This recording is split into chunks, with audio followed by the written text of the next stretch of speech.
A tea. My husband's family barbecue. My husband's sister made a joke. If you disappeared tomorrow, no one would even notice. Everyone laughed, except me. I just raised my hot dog and said, "Challenge accepted." I moved out that night, cut contact and vanished. A year later, they're who's forgotten now. I'm Vanessa, 34, and despite 7 years of marriage to Gregory, I've always felt like an outsider in his family. Last summer, at their annual barbecue, I hoped things would finally be different. Gregory's sister Amanda had other plans. While everyone gathered around the picnic table, I tried sharing news about my graphic design work. Amanda interrupted with a smirk. If you disappeared tomorrow, no one would even notice. The table erupted in laughter, even Gregory. I just raised my hot dog, locked eyes with her, and said, "Challenge accepted." I moved out that night. What happened when I reappeared a year later? Gregory and I met during our final year at university. I was studying graphic design while working part-time at a local coffee shop to pay tuition. He was completing his business degree, fully funded by his parents. We connected when he came in for a late-night study session and started chatting about the book I was reading behind the counter. Our romance was a whirlwind. Within 3 months, we were inseparable. By graduation, he proposed with a ring that cost more than my entire student debt. I was swept away by his charm, intelligence, and what I perceived as genuine love. When we married a year later, I thought I was entering not just a partnership, but a new family. The Caldwells were everything my family wasn't: affluent, well-connected, and tight-knit in their own particular way. Richard, Gregory's father, built a successful marketing firm from the ground up. Patricia, his mother, managed their social calendar with military precision while serving on 3 charity boards. Amanda, his sister, followed in their father's footsteps, already a junior executive at his company by 27. Michael, the younger brother, was the family rebel who still somehow landed a cushy job at his uncle's investment firm. My own background couldn't have been more different. Raised by a single mother who worked 2 jobs, I grew up understanding the value of a dollar and the dignity of hard work. My sister Olivia and I shared a bedroom until I left for college. Holidays meant homemade gifts and potluck dinners with neighbors. When I first visited the Caldwells' sprawling colonial home, I felt like I'd stepped onto a movie set. The class differences were subtle but persistent. Patricia would compliment my crafty design work as if it were a cute hobby rather than my profession. Richard would explain basic business concepts to me at dinner, despite my having run my own freelance business for years before meeting Gregory. Amanda would helpfully correct my pronunciation of wine varieties or designer names, always with a saccharine smile. "They mean well," Gregory would say, whenever I brought up these microaggressions. "Amanda's just trying to help you fit in. That's how she shows love." But Amanda's love felt more like a slow poison. At our wedding, she gave a maid of honor speech that included several stories about Gregory's ex-girlfriends. When we announced we were buying our first home, she questioned if the neighborhood was really the right fit for a Caldwell. When I landed a major client, she wondered aloud if they hired me because of Gregory's family connections. Despite this, I tried. God, how I tried. I volunteered for Patricia's charity events. I referred clients to Richard's firm. I remembered everyone's birthdays with thoughtful gifts. I laughed at their inside jokes even when they stung. I dressed differently for family gatherings, adopted their vernacular, and swallowed my working-class pride when conversations turned to vacation homes and boarding schools. For the first few years, I maintained my freelance design business, building a modest client list and gaining some recognition in local circles. Then Gregory received an opportunity to expand his division at work if he was willing to travel extensively.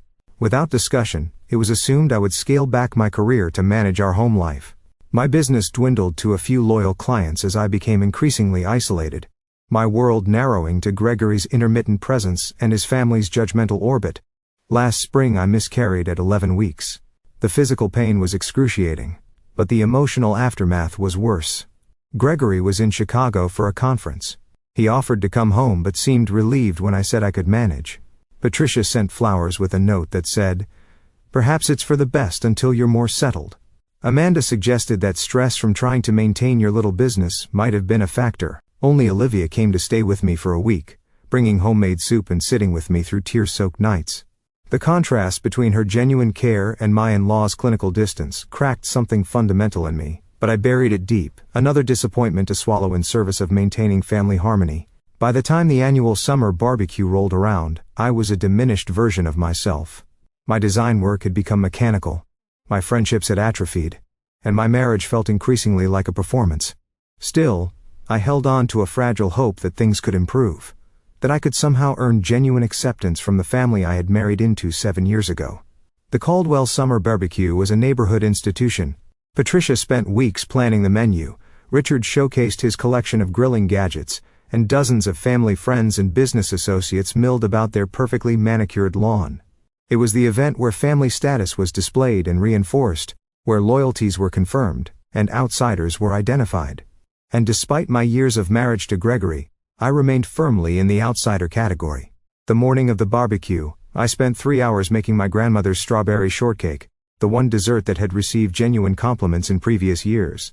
Gregory was busy on calls, finalizing details for his upcoming business trip to Tokyo. When it was time to leave, he rushed me out the door, concerned about being fashionably late versus actually late. "Remember, Dad's unveiling his new imported smoker today," he reminded me as we drove. "Try to act impressed, even if you don't get why it's a big deal." I nodded, clutching my dessert carrier on my lap, my sundress bought specifically to match. Patricia's preferred casual elegance dress code already felt tight across my shoulders. The Caldwell home bustled with activity when we arrived. Caterers weaved through groups of guests delivering appetizers. Richard stood centered on the ghee patio, surrounded by admiring friends as he demonstrated his new smoker. Patricia floated from cluster to cluster, her laugh tinkling like expensive crystal. Finally, Amanda called out, spotting us as we entered through the side gate. She air-kissed Gregory, then gave me a quick once-over. "Vanessa, that dress is so cheerful. The kitchen's getting crowded. But I'm sure you can find somewhere to put your contribution." She swept Gregory away before I could respond, linking her arm through his and launching into a story about running into his college roommate. I stood alone, dessert in hand, scanning the backyard for a friendly face. I made my way to the kitchen where Patricia was directing the catering staff with precise instructions. "Oh, Vanessa dear," she said, noticing me hovering in the doorway. "You didn't need to bring anything. We have the patisserie handling desserts." She gestured vaguely toward the pantry. "But how thoughtful. Perhaps put it there for now?" I placed my shortcake on a shelf already crowded with other contributions from guests not worthy of display. As I exited the kitchen, I overheard Patricia instructing a server to make room for Amanda's authentic tiramisu at the center of the dessert table. The next 2 hours passed in a blur of polite smiles and truncated conversations. I'd start chatting with one of Gregory's cousins, only to have them pulled away by Patricia to meet someone important. I offered to help set up the buffet line but was told the caterers had a system. I tried joining a conversation about recent films but couldn't get a word in edgewise. Michael's wife Charlotte received entirely different treatment despite being married into the family for only 2 years. Patricia proudly introduced her to everyone as our Charlotte, the pediatric surgeon. Amanda included her in reminiscences about family vacations she couldn't possibly have attended. Even Richard, who rarely engaged with in-laws, asked detailed questions about her work. The contrast wasn't lost on me, nor was the irony that Charlotte looked as uncomfortable with the attention as I was with the lack of it. When lunchtime arrived, Gregory reappeared at my side, having spent the morning deep in conversation with his father's business associates. "Having fun?" he asked, not waiting for an answer, before guiding me toward the elaborate buffet line. We filled our plates and joined the main table on the patio. I ended up seated between Gregory's elderly uncle Frank, who was hard of hearing, and a space left open for Amanda, who was still serving herself. Gregory sat across from me, already engrossed in conversation with Richard about Japanese business etiquette. Amanda finally arrived, setting her meticulously arranged plate down and instantly commanding attention with an anecdote about a celebrity she'd spotted at her gym. Charlotte asked appropriate questions. Patricia beamed with pride. Even Frank shifted to hear her better. During a brief lull, I saw my opportunity. "I just finished a branding project for that new bakery downtown," I offered. "They're having their grand opening next weekend." Amanda's eyes narrowed slightly. "How nice. Is that the place with the tacky neon sign?" "I drove past it yesterday. The signage is actually vintage-inspired," I explained. "The owners wanted to honor the building's history as one of the first." "If you disappeared tomorrow," Amanda interrupted with a theatrical sigh, "no one would even notice." That's how boring this conversation is. The table erupted in laughter. Patricia tittered behind her napkin. Richard guffawed. Even Gregory chuckled, reaching for his beer. Frank, who likely hadn't heard the comment, joined in automatically. Sound surrounded me like cold water, shocking my system. I felt simultaneously hyper-visible and completely invisible. My face burned, but my hands turned ice cold. In that moment, 7 years of accumulated slights crystallized into perfect clarity. Didn't cry. I didn't storm off. I didn't create a scene that would later be recounted as evidence of my emotional instability. Instead, I raised my hot dog in a mock toast, met Amanda's gaze directly, and said clearly, "Challenge accepted." A brief, confused silence fell over the table. Amanda's smile faltered slightly. Gregory looked between us, sensing something had shifted but unable to identify what. Then Patricia chirped, "Who's ready for Richard to carve the brisket?" And the moment passed. For the remainder of the afternoon, I observed rather than participated. I watched how easily they all moved through their world of assumed privilege and belonging. I noted how Gregory seamlessly blended with his family, while occasionally throwing me an absent smile. I catalogued every slight, every exclusion, every moment I was spoken over or around. Most importantly, I listened to the quiet voice inside, me that had been whispering for years, now finally loud enough to hear, "You deserve better than this." By the time we gathered our things to leave, my decision was made. The only question remaining was how to implement it. The drive home from the barbecue stretched in silence. Gregory checked emails on his phone, occasionally reading aloud snippets about his Tokyo trip. I stared out the window, mental calculations already running beneath my outward calm. When we reached our driveway, he finally seemed to notice my unusual quiet. "Everything okay? You've been off since lunch." I considered my words carefully. Amanda's joke about me disappearing. "Did you think that was funny?" Gregory sighed, unbuckling his seatbelt. "Don't start with this again. Amanda was just being Amanda. You know how she gets at family gatherings." "You laughed," I said simply. "It was a joke, Vanessa. Not everything needs to be analyzed to death." He got out of the car, effectively ending the conversation. That night, as Gregory slept soundly beside me, I stared at the ceiling, replaying not just the day's events, but the entire trajectory of our marriage. I thought about the bright, ambitious designer I'd been when we met. I remembered how confidently I'd handled clients, how passionate I'd been about my work, how deeply I'd connected with friends.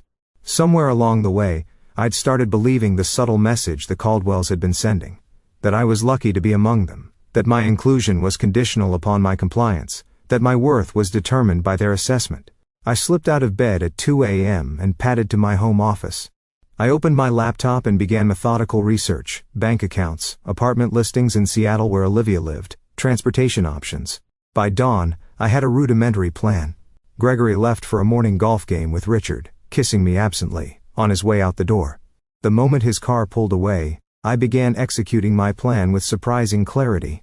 First, I called Jessica, my college roommate who had remained loyal despite my increasing isolation. "I need a massive favor," I said when she answered. "Name it," she replied without hesitation. "I'm leaving Gregory today. Can you come help me pack the essentials?" 2 hours later, Jessica arrived with coffee, packing supplies, and fierce determination in her eyes. We worked efficiently, identifying what I truly needed versus what could be replaced.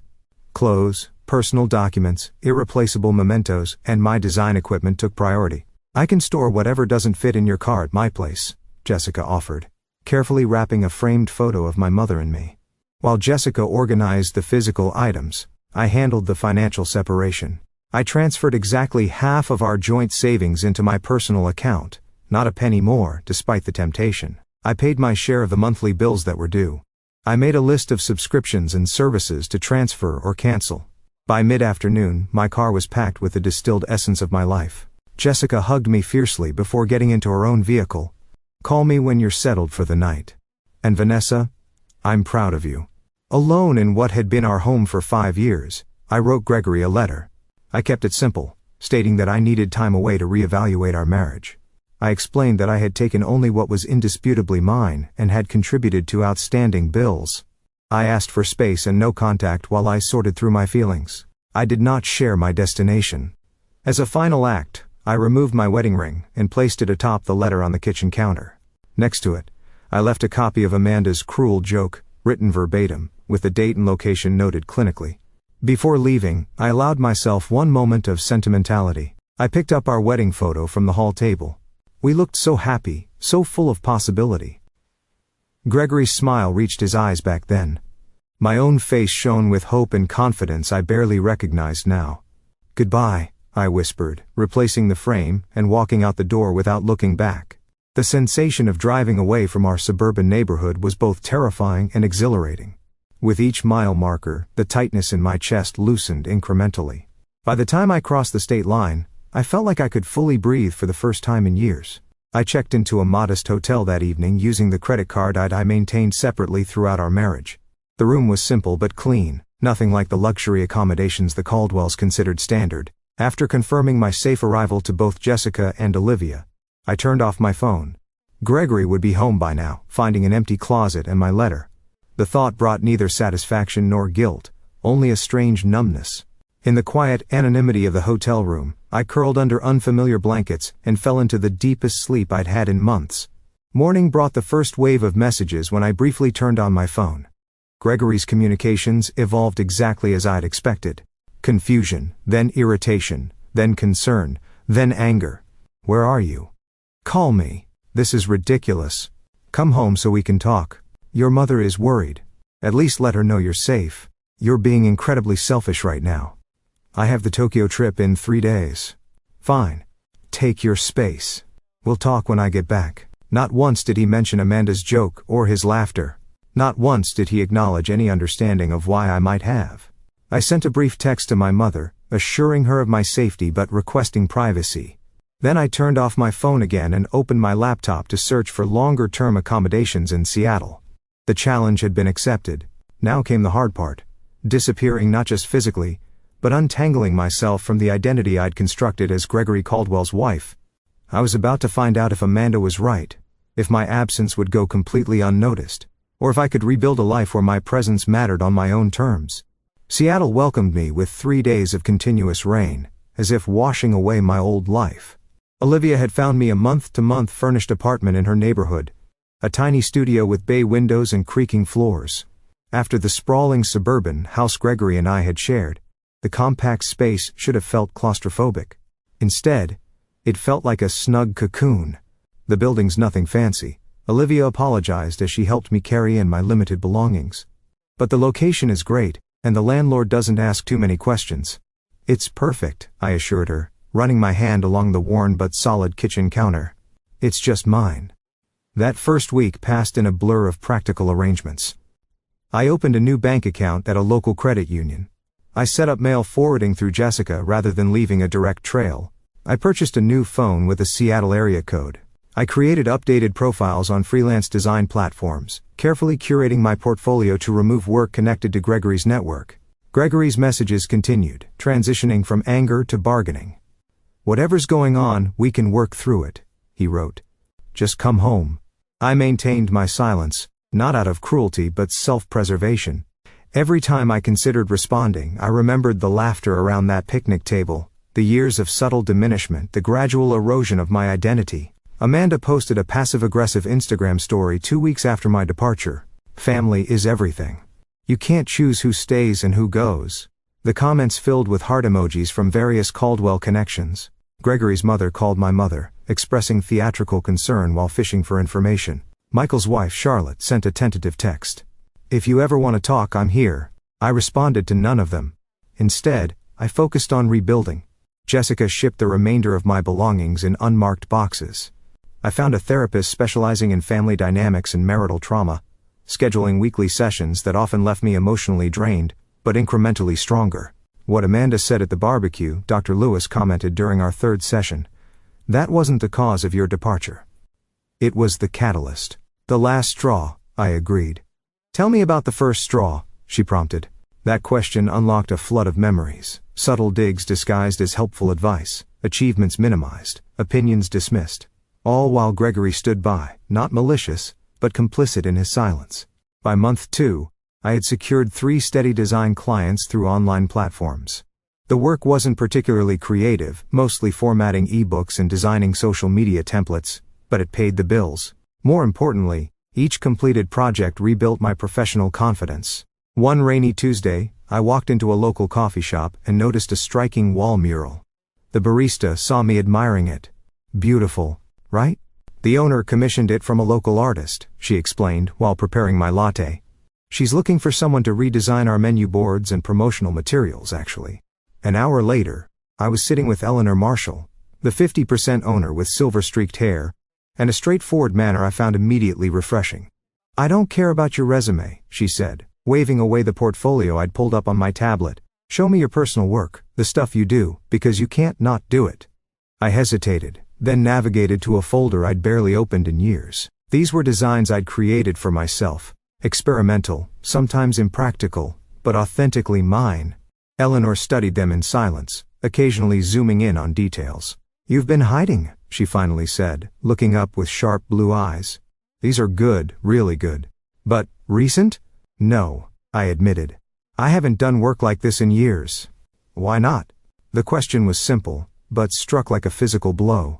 I found myself telling Eleanor an abbreviated version of my story, the creative passion I'd once had, the gradual sublimation of my style to suit the Caldwell aesthetic, the slow surrender of my artistic voice. Eleanor listened without interruption, then nodded once. "You're hired for the menu project, but on one condition." "What's that?" "You do one personal piece, something purely your own, every week. Bring it when we meet. I don't care if it's good or finished. I care that you're finding your voice again." Eleanor became more than a client. She became a mentor, pushing me to reclaim my creative courage with blunt feedback and unexpected encouragement. Through her, I connected with other local business owners needing design work. My calendar slowly filled with projects that engaged rather than depleted me. Meanwhile, Gregory's attempts at contact became less frequent. The divorce papers I filed through my lawyer were met with a barrage of calls that I didn't answer. Eventually, his attorney connected with mine. The proceedings moved forward with clinical efficiency, Gregory's initial resistance giving way to resignation. 4 months into my new life, I allowed myself to check social media. Gregory's profile showed him at a company event, smiling beside a woman I didn't recognize. Richard had posted about the Tokyo expansion, tagging Gregory with proud father emojis. Amanda shared multiple photos from a family dinner, captioned, "Missing no one." The confirmation stung less than I expected. Amanda had been right after all. My disappearance had barely caused a ripple in the Caldwell family pond. Somehow, this validation brought not pain, but liberation. I was no longer defined by their perceptions. 6 months to the day after leaving, I received the finalized divorce papers. Gregory had signed without contesting the straightforward division of assets. We'd negotiated through our lawyers. No alimony either way. A clean split of joint property, complete separation going forward. His only personal communication was a brief note. "I still don't understand, but I won't fight you anymore."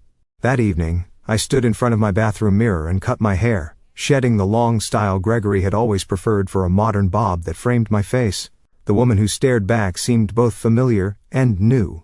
Thinner perhaps, with faint lines around her eyes, but with a clarity of gaze I hadn't seen in years. By month 8, my design business had expanded enough to require a small workspace outside my apartment. I rented a desk in a cooperative creative studio surrounded by other independent artists and entrepreneurs. For the first time since college, I had colleagues who valued my input and challenged my ideas on equal footing. When the anniversary of my departure approached, I no longer needed to check social media to know what the Caldwells were doing. They had receded from my daily thoughts, becoming characters in a story I'd lived through rather than active presences in my life. Meanwhile, my new world continued expanding. A branding project for a local artisan food company won regional recognition. My redesign of Eleanor's coffee shop attracted attention from a lifestyle magazine.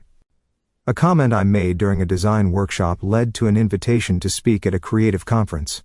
1 year after Amanda's fateful joke, I was no longer invisible.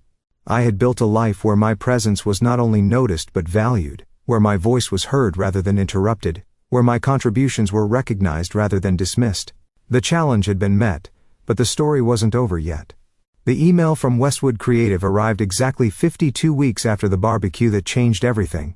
The subject line was innocuous, seeking designer for national campaign, but the content sent a jolt through my system. "Your work for Rainier Artisanal Foods caught our attention. We're developing a campaign for Sheffield consumer brands, and believe your aesthetic would be perfect for the project. Initial meeting next week if interested." Sheffield Consumer Brands was a subsidiary of Caldwell Marketing Group, Richard's company. The coincidence seemed too precise to be accidental.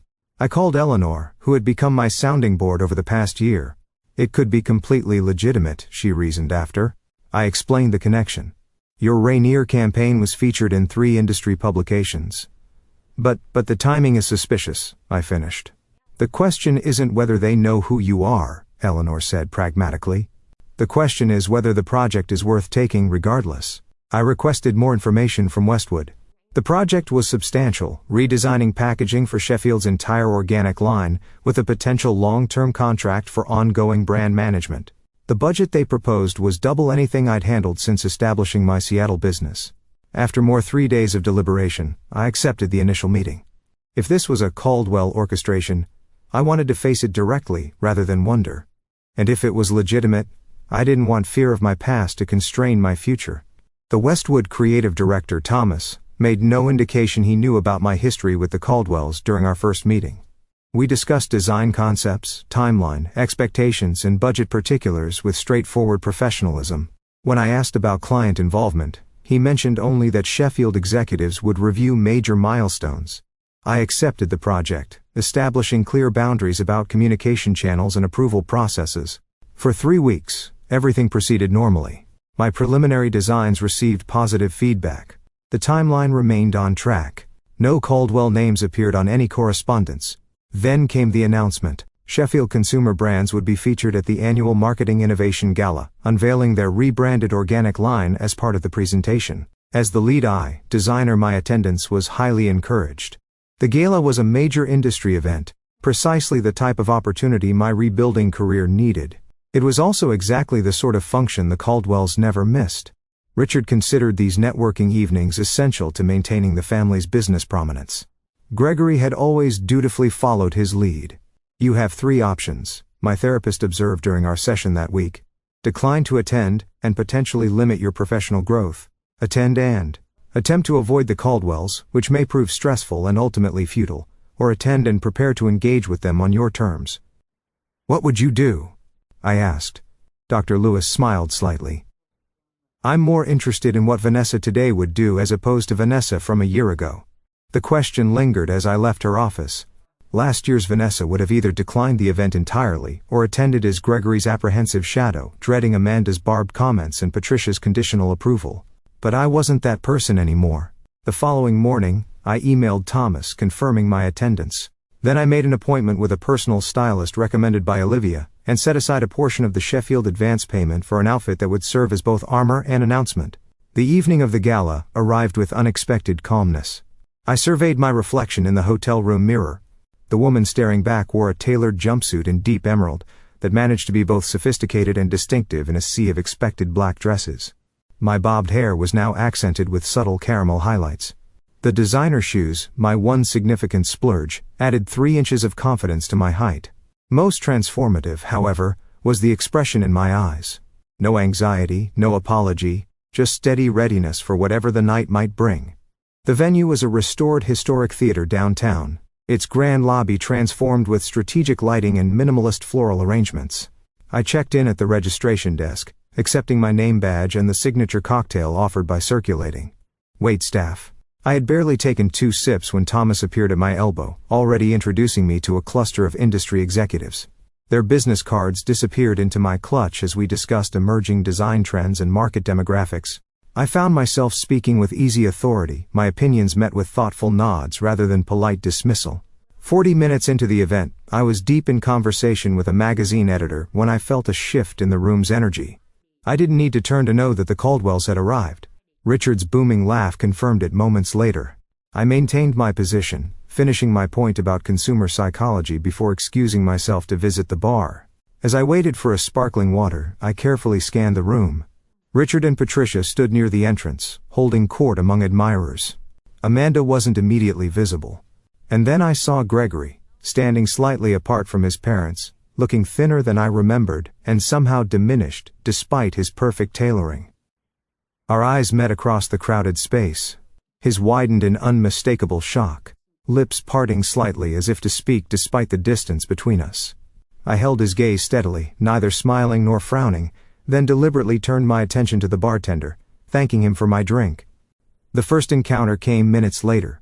Richard approached while I was examining the event program. "Vanessa," he said, his tone conveying neither warmth nor hostility. "Quite a surprise."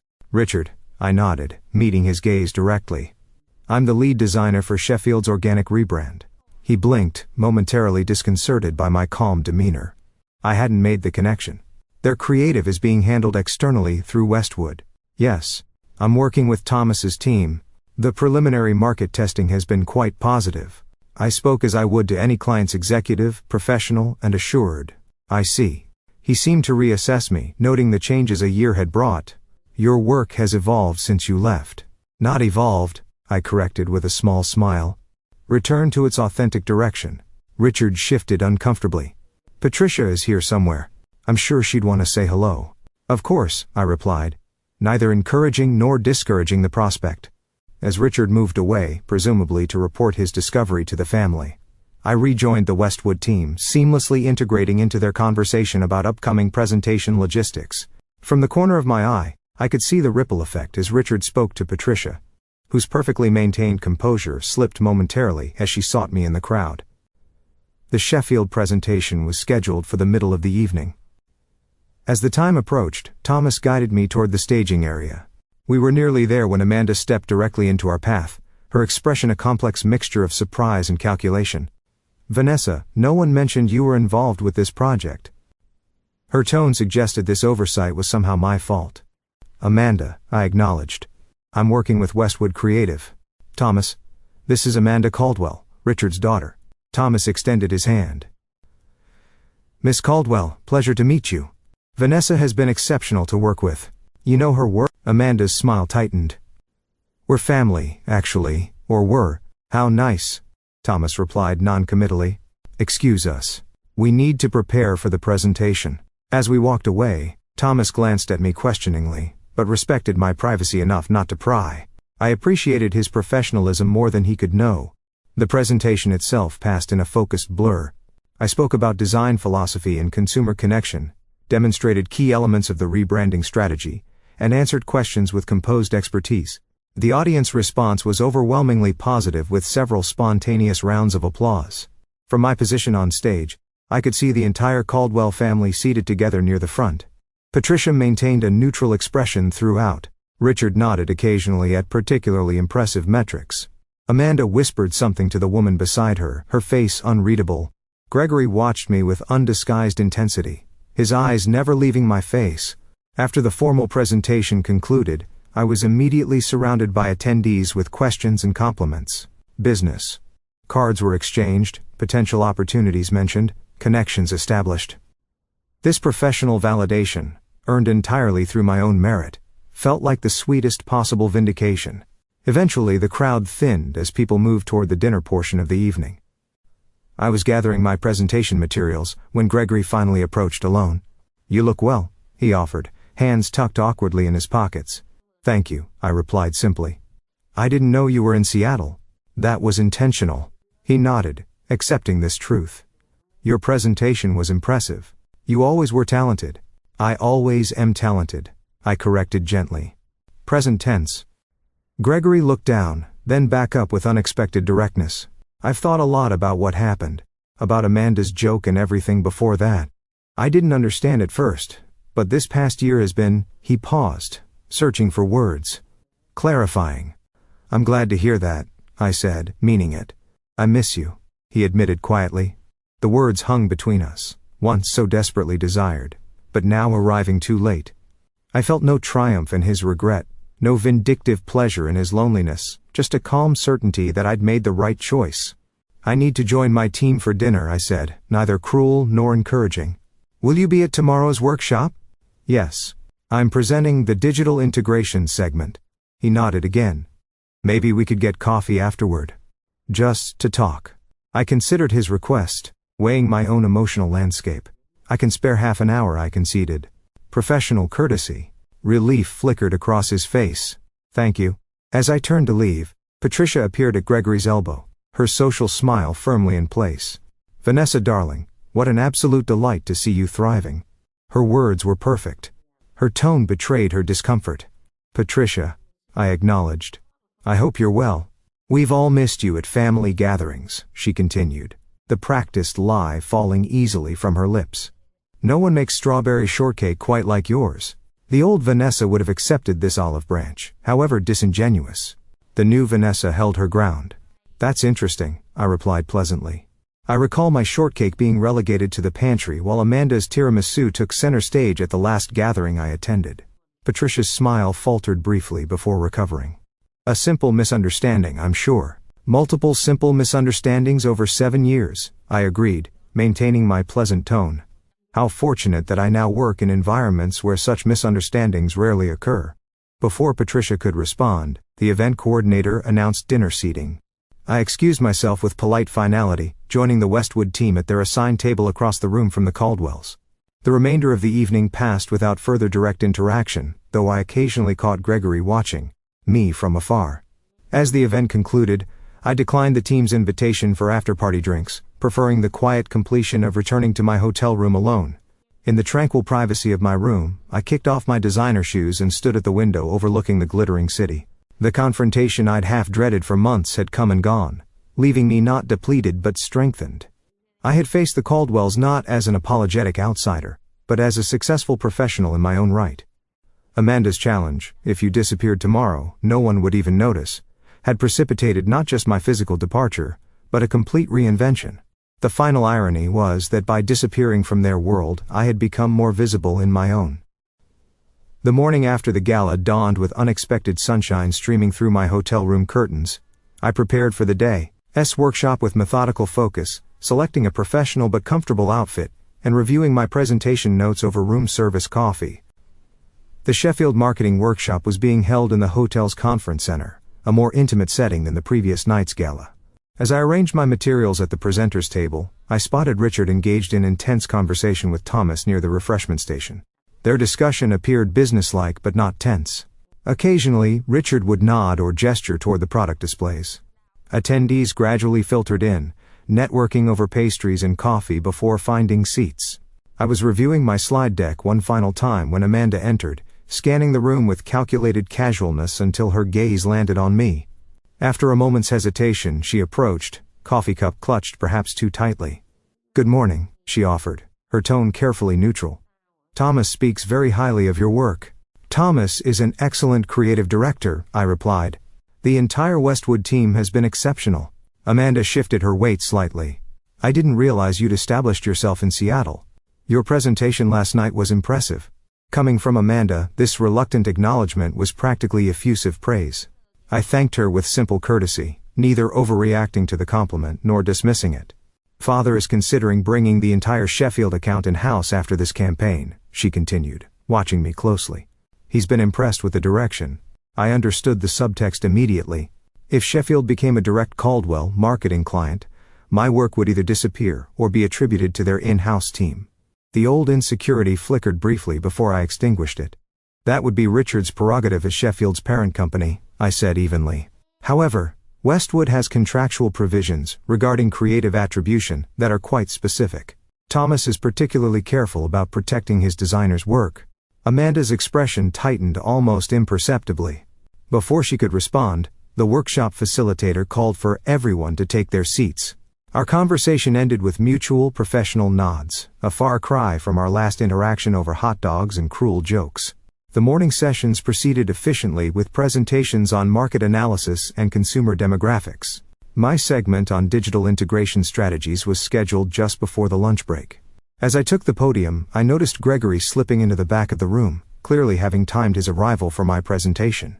I delivered my content with confident expertise, demonstrating how the packaging designs incorporated augmented reality features and seamlessly connected to the broader digital ecosystem.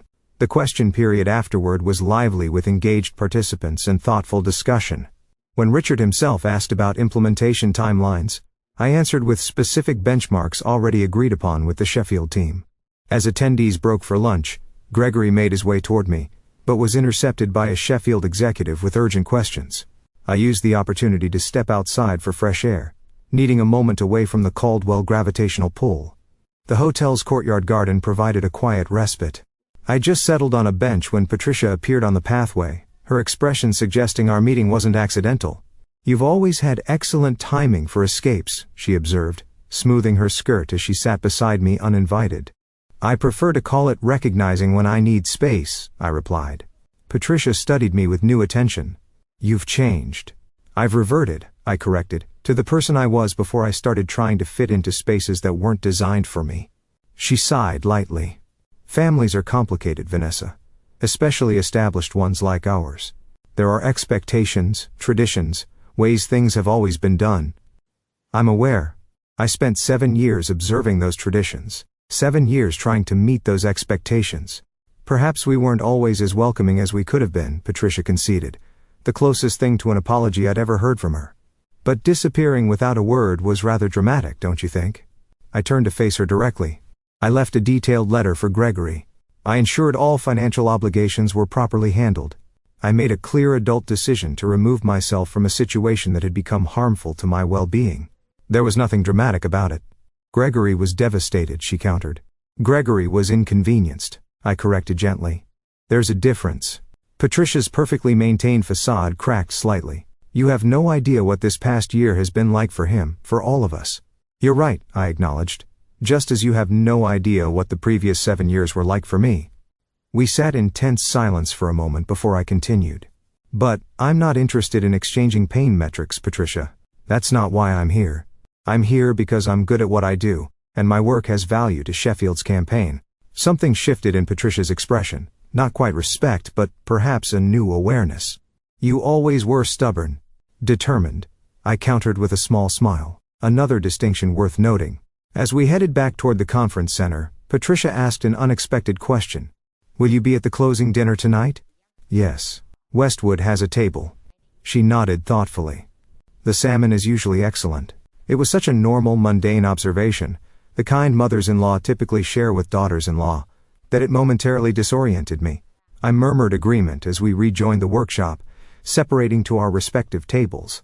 The afternoon sessions focused on implementation strategies. I participated actively but maintained professional distance, neither seeking nor avoiding the Caldwells. As the workshop concluded, Gregory finally managed to approach me directly. Still up for coffee? He asked, a hint of uncertainty in his voice. Yes.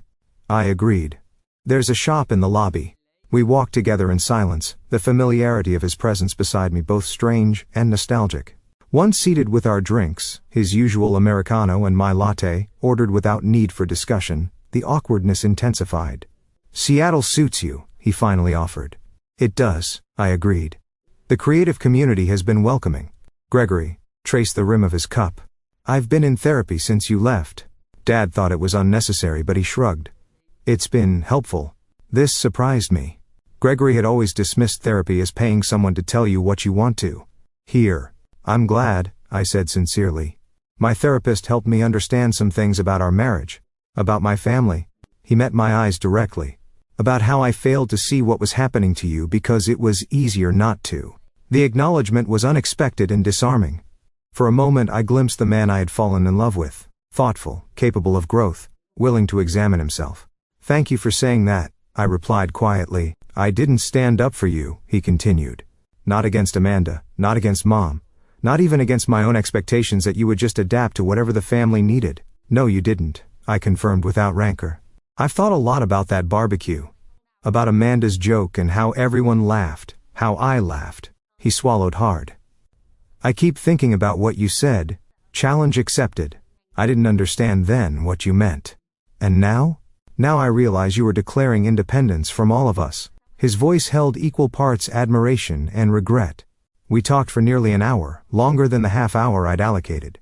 Gregory shared how the family dynamics had shifted. In my absence, Amanda's increased criticism extending to his new girlfriend, Patricia's tightening control over family gatherings, Richard's disappointment when Gregory declined a promotion that would have required relocating. I'm seeing everything differently, he explained, like someone adjusted the contrast on a photo I've been staring at my whole life. When our coffee cups emptied, we both recognized the natural conclusion of our conversation. As we stood to leave, Gregory asked the question I'd been expecting. Is there any chance for us? Not right away, but eventually. I considered his face once the center of my world. I felt affection, compassion, even a whisper of the old attraction. But the tether had been severed, not just by Amanda's joke or my departure, but by the year of growth that followed. I think we both needed to become different people, I said gently. And I like who I'm becoming now. He nodded, accepting this truth with surprising grace. You were always stronger than I gave you credit for. We both were, I corrected. You just needed different circumstances to discover it. We parted with a brief platonic hug that felt like proper closure. As I watched him walk away, I realized I truly wished him well in building a life that was authentically his, not just an extension of the Caldwell legacy. The final confrontation came unexpectedly, as I was collecting my portfolio from the conference room. Amanda entered just as I was preparing to leave, her purposeful stride suggesting she'd been waiting for this opportunity to catch me alone. I need to ask you something, she said without preamble, and I'd appreciate an honest answer. All right, I agreed, curious despite myself. Did you take this project knowing it was connected to our family? No, I answered truthfully. I discovered the Sheffield-Caldwell connection after accepting the Westwood offer. By then the contract was signed. She studied me, seemingly assessing the truth of my statement. And you didn't think to recuse yourself once you knew? Why would I asked simply. I'm extremely good at what I do, Amanda. This project needed someone with exactly my skills and aesthetic sensibility. The fact that your family company might ultimately benefit from my work is incidental to my professional obligations. So it's just coincidence that exactly 1 year after you disappeared, you reappear working on a project connected to us? I had to smile at her persistence. Life rarely arranges itself with such perfect symmetry. But, yes, essentially. I don't believe in coincidences that convenient, she countered. What would be the alternative explanation? I asked. That I orchestrated an elaborate year-long plan, building an entirely new career in another city, establishing relationships with agencies unconnected to your family. All culminating in this specific project. That would be giving you far more space in my thoughts than has actually been the case. The blunt assessment landed visibly. Amanda blinked, perhaps for the first time considering that she might not have been central to my decisions at all. At the barbecue, she said after a pause. When I made that joke, it was just a joke. I never thought you'd actually leave. It wasn't just a joke, Amanda. It was the articulation of something you'd been communicating for years, that I was dispensable, forgettable, unimportant. I kept my tone conversational rather than accusatory. And you weren't wrong in a way. In the context of your family, I was those things. What I needed to discover was that there are contexts where I'm not. Amanda's composure slipped momentarily, revealing something rarely seen: uncertainty. Gregory hasn't been the same since you left. Gregory is finding his own way, I replied. As am I. And there's no chance of reconciliation? The question seemed driven by family concerns rather than genuine care for either Gregory or me. We've reconciled in the only way that matters, I said. We've both acknowledged the truth of our marriage and found peace with its ending. Amanda nodded slowly, absorbing this finality. As she turned to leave, she paused at the door. Your presentation yesterday, it was genuinely good work. I would have said so regardless of who you were. Coming from Amanda, this professional acknowledgement represented a fundamental shift. I thanked her with simple sincerity, neither overvaluing the compliment nor dismissing it. As I left the hotel to prepare for the evening's closing dinner, I felt a strange lightness. I had faced each Caldwell individually, navigating these encounters, not as the insecure outsider of last year, but as a confident professional with clear boundaries. The family that had once loomed so large in my life now seemed properly proportioned, just people with their own limitations and complexities. The final dinner that evening unfolded with surprising ease. The Caldwells and the Westwood team were seated at separate tables, creating natural distance without obvious avoidance. When industry colleagues introduced me to Richard as the designer behind Sheffield's brilliant rebrand, he acknowledged my work with professional courtesy. When Patricia complimented my dress during a chance encounter at the dessert station, I accepted graciously. Most tellingly, when Amanda's presentation on upcoming marketing trends included a slide featuring one of my designs with proper attribution, I recognized it for what it was, a public professional acknowledgement that would have been unthinkable a year ago. As the evening concluded, I exchanged contact information with several potential clients, confirmed next steps with Thomas, and said appropriate goodbyes to industry colleagues. Gregory approached briefly, simply wishing me safe travels and good luck with a sincerity that needed no elaboration. Leaving the venue, I felt no dramatic sense of triumph or closure. Instead, I experienced the quiet satisfaction of having reclaimed not just my professional identity, but my personal sovereignty. The Caldwells were now simply people I had once known intimately, who now occupied appropriate space in my past, rather than outsized significance in my present. Amanda's challenge, if you disappeared tomorrow, no one would even notice, had been not just accepted, but transcended. I had disappeared from their world, only to reappear transformed in my own. 1 month after the marketing conference, I sat across from Eleanor at our regular corner table in her coffee shop. Seattle rain tapped gently against the windows, creating a cozy backdrop for our conversation. "So the Sheffield campaign officially launches next week," Eleanor noted, refilling my cup from the ceramic pot between us. "That must feel satisfying after everything." "It does," I agreed. "Thomas called yesterday to say, early retailer response has been overwhelmingly positive. They're already discussing extending the rebrand to additional product lines." "And the Caldwell connection?" I considered the question thoughtfully. "It's become professionally cordial. Richard's marketing director reached out about potentially collaborating on future projects through proper channels with clear contracts. I haven't decided yet whether to pursue it." "That's quite an evolution," Eleanor observed, "from family, outcast to sought-after professional resource." "Life has interesting symmetries sometimes," I acknowledged with a small smile. The truth was, the Sheffield project had marked a turning point in my career. The visibility of the campaign had attracted attention from other potential clients. My portfolio now included work that reflected my authentic design voice rather than watered-down compromises. Most importantly, I approached each opportunity with clear boundaries and confidence in my value. The divorce had been finalized with surprising smoothness. Gregory had been fair in the financial settlement, even generous in certain aspects. We maintained no direct contact, but our respective lawyers reported professional cooperation throughout the process. My only personal request, keeping my original engagement ring that had belonged to my grandmother rather than the Caldwell family diamond Gregory had later insisted I upgrade to, was granted without argument. My regular therapy sessions with Dr. Lewis continued, though we had reduced the frequency from weekly to bi-weekly.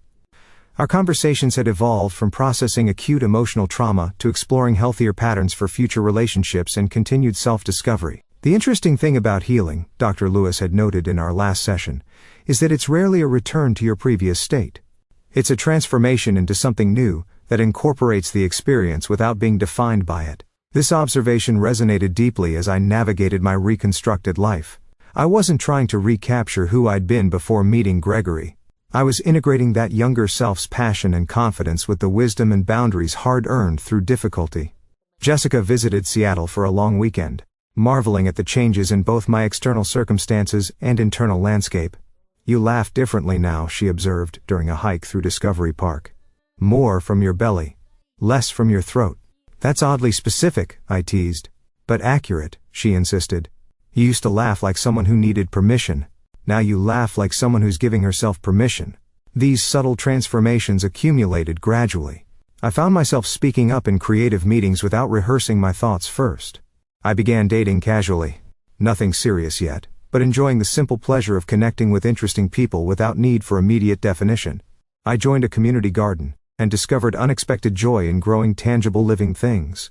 An unexpected development came in the form of a friendship with Charlotte, Michael's wife. She reached out via professional email, ostensibly to inquire about design services for a pediatric clinic she volunteered with. Our initial coffee meeting evolved into genuine connection based on shared experiences as Caldwell outsiders, and mutual professional respect. "Amanda is actually taking parenting classes," Charlotte revealed during one of our lunch meetings. "She's pregnant and determined not to repeat family patterns." The news surprised me, not just the pregnancy, but Amanda's self-awareness.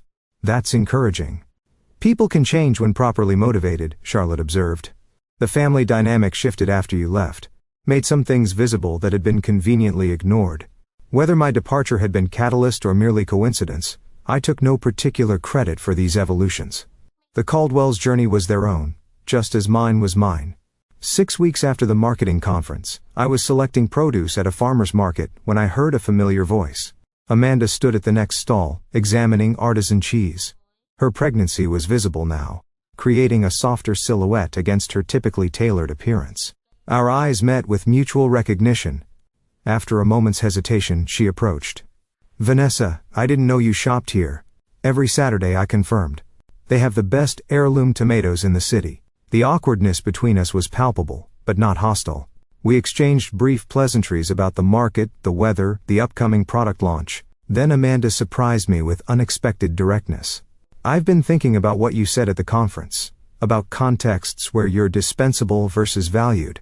She adjusted her bag uncomfortably. "I'm discovering something similar in preparing for motherhood. Everyone has advice about who I should become, how I should change. It's illuminating. Contexts shape us," I acknowledged. "But they don't have to define us." Amanda nodded thoughtfully. "The parenting class Charlotte probably told you about, it's helping me recognize some patterns. Things I never questioned because they were just normal in our family." I heard the unspoken comparison to my own journey of recognition and separation. "Self-awareness is powerful," I offered. "Yes." She hesitated, then added with uncharacteristic vulnerability, "I don't want my child to ever feel like they need to disappear to be seen." The admission revealed deeper reflection than I would have credited Amanda with a year ago. I didn't offer easy absolution. Our history was too complex for that. But I did offer simple human acknowledgement. That's a good place to start. We parted with no dramatic reconciliation, no promises of future connection, just a moment of genuine communication between two adults sharing brief intersection in life's journey. Walking home with my market purchases, I reflected on the strange trajectory that had brought me from the Caldwell barbecue to this present moment. The challenge Amanda had unknowingly set, "If you disappeared tomorrow, no one would even notice," had indeed been the catalyst for profound transformation. I had disappeared from a life where I was diminished, only to reappear in one where I was valued. I had lost a family that required my conformity, only to build a community that celebrated my authenticity. I had abandoned security that came with compromise, embracing instead the uncertain adventure of self-determination. Last week, I had closed on a small house near the water, nothing grand by Caldwell standards, but perfectly suited to my needs and purchased entirely through my own earnings. As I arranged my furniture and hung artwork selected solely for my own pleasure, I experienced a profound sense of having created not just a home, but a life genuinely my own. The greatest irony of Amanda's cruel joke was that disappearing had made me more visible than I'd ever been to colleagues who valued my creativity, to friends who appreciated my authentic self, and most importantly, to myself. The challenge had been not just accepted but transformed into unexpected gift. That evening, as Seattle's skyline glittered against darkening water, I opened my journal and wrote the reflection that had been forming for months. Sometimes we must disappear from others' narratives to discover our own. The most powerful response to being unseen is not demanding vision from blind eyes, but finding the context where our true selves are not just visible, but celebrated. The opposite of disappearing isn't being noticed. It's becoming so fully present in your own life that external validation becomes unnecessary. The woman who had raised a hot dog in defiant toast 1 year ago could never have imagined the journey ahead. The woman writing these words could never return to who she had been. And in that transformation lay not tragedy, but triumph, the quiet, sustainable victory of reclaiming one's own life. Have you ever had a moment when someone's cruel words actually pushed you to make a life-changing decision? Thanks for watching. Take care. Good luck. After listening to today's story, perhaps it has raised some new questions in your mind, or maybe it has brought back some old memories. Every day on Reddit, new experiences and moments create fresh stories, and they connect all of us. Everyone has their own unique journey in life, and we all try to understand the world in our own way. These kinds of moments remind us that we are all human, sometimes happy, sometimes sad, and always learning something new. If you enjoyed this story, feel free to share it with your friends. Your thoughts and feedback are always valuable to us, as they motivate us to create even better content. Every story has its own unique angle, and our goal is to understand everyone's perspective and make our content diverse and relatable. Stories like these help us realize that life's journey is different for everyone, and by hearing other stories, we learn something new. You can also share your own stories with us. Your experiences are valuable to us as well, and if you enjoyed this video, please leave your feedback. We aim to create content that brightens your mind and gives you new ideas every time. If you've already seen this video before, your feedback is still important. With every piece of feedback, we can improve our content and bring a new perspective to our viewers. Today, what we saw was just a small part of the many stories shared on Reddit and across the world. It's a reminder of how we all try to understand life by sharing our experiences with each other. This video was only an example of how we try to connect with others through storytelling, learning about different sides of life.